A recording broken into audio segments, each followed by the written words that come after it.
Now, a major mistake people make in this path of personal growth is trying to bite off the whole thing at once. They do what I call the Superman effect.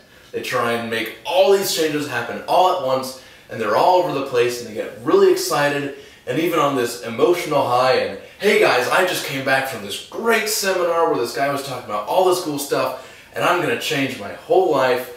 Nothing's going to go, it's not going to go back. The old game is over. I'm doing what I want to do. I'm creating the life I want to create. And your friends may kind of go, oh, great, good, glad to hear that. That's wonderful. But they're kind of skeptical. So that's the Superman effect, trying to do it all at once. Now what happens with that is very rarely, maybe 1 or 2 out of every 100 people actually do that, actually achieve that. Most people who try to do that end up getting burned out. It becomes too much at once, too stressful, and really their body, their system, can't handle that much change in that short period of time. So what I recommend is working on only 2 habits at once. And I say that because you should have 1 physical habit, 1 thing you actually do. That could be like brushing your teeth or flossing every day. That's something very small. Or maybe it's perfecting your phone calls, perfecting the way you leave voicemail for people, or making a habit of meeting 1 new person every day to get out of your comfort zone a bit and start meeting new people. Something small like that, but something that's physical. Something non-physical would be a habit of thought. Okay, so I know for me, what one of my major limiting habits of thought was thinking of what other people think of me, and normally in not such a nice way. And I knew that was a problem, but there was one time when I was on a meditation retreat and it was silent, right? No talking. Kind of wild. I don't recommend everybody doing that, but if it's something that interests you, go ahead and do it. You only live once, right? But so here I am on this retreat and it's silent. No talking, no interacting. We couldn't even make eye contact with other people other than the trainer to just learn the technique, just learn how to do this type of meditation.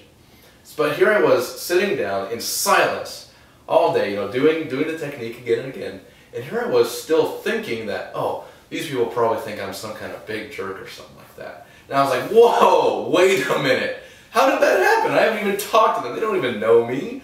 Here we are sitting together, having this great experience, learning all about ourselves and learning this new technique.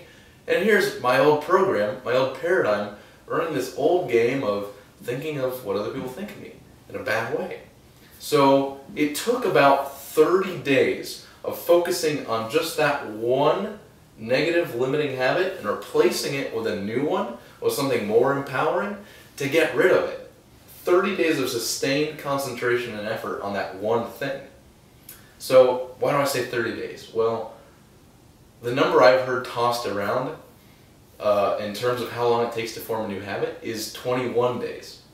Now I say 30 because about 5 or 6 years ago there was a study at NASA, and this is so fascinating, this is so cool. I love telling the story because it's just so telling of the mind, body, brain connection and how that works together. So what they did is they took astronauts, and they were of course on the ground, and they gave them these goggles. They wanted to see how they dealt with being very disoriented physically. So they gave them these goggles that flipped the images, so it inverted everything they looked at. So if you were wearing these things and I was talking to you, I'd be standing on the ceiling. I'd be upside down. So you can imagine how crazy disorienting that would be. Something happened though. Around day 28 to 30, the image corrected itself. Now they've been wearing the goggles 24 hours a day for at least 4 weeks up until that point. And they were still wearing the goggles, but what had happened is their brain had rewired itself, formed new synapses, new neural pathways to accommodate this new change.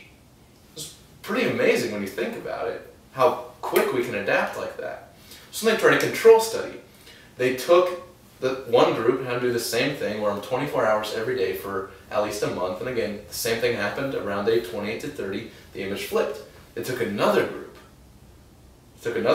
and on day 15, they had them take the goggles off and just walk around normal. Now I'm sure that was a great day for those guys, but guess what happened? It took an additional 30 days of having those goggles on 24 hours a day for the image to flip again. So it takes 30 days for your brain to rewire itself to accommodate a change, in the conditions. So from when it comes to forming new habits, it's the same thing. So I say 30 days to form new ways.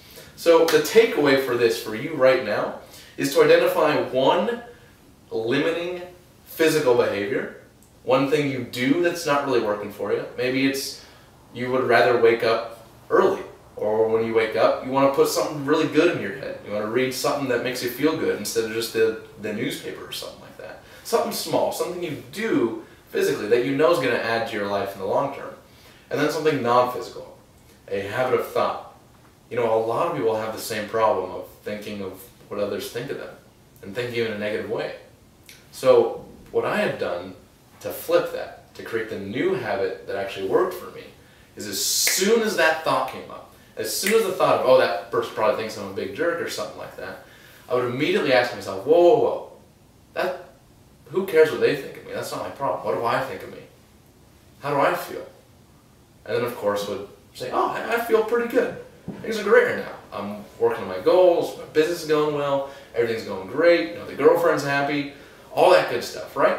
So just asking that one extra question, but noticing, be able to notice when the negative habit came up, I could turn it on its head. And now, that's not really an issue for me anymore, of thinking of what other people think of me. So the takeaway for this for you is to identify a non-physical and a physical habit, and for the next 30 days, focus on just those two. Focus on just those two. Keep going about your business with other things in the rest of your life and all that good stuff, but just focus on those two. So if you think about this, and you keep doing this for a long time, so 30 days, a month, form 2 new great habits. Another 30 days, you'll form 2 more. Another 30 days, 2 more. So at the end of the year, you'll have 24 new, successful, resourceful, fulfilling habits that are going to help you and add to your life. And it really is just breaking it down in this really simple, easy way.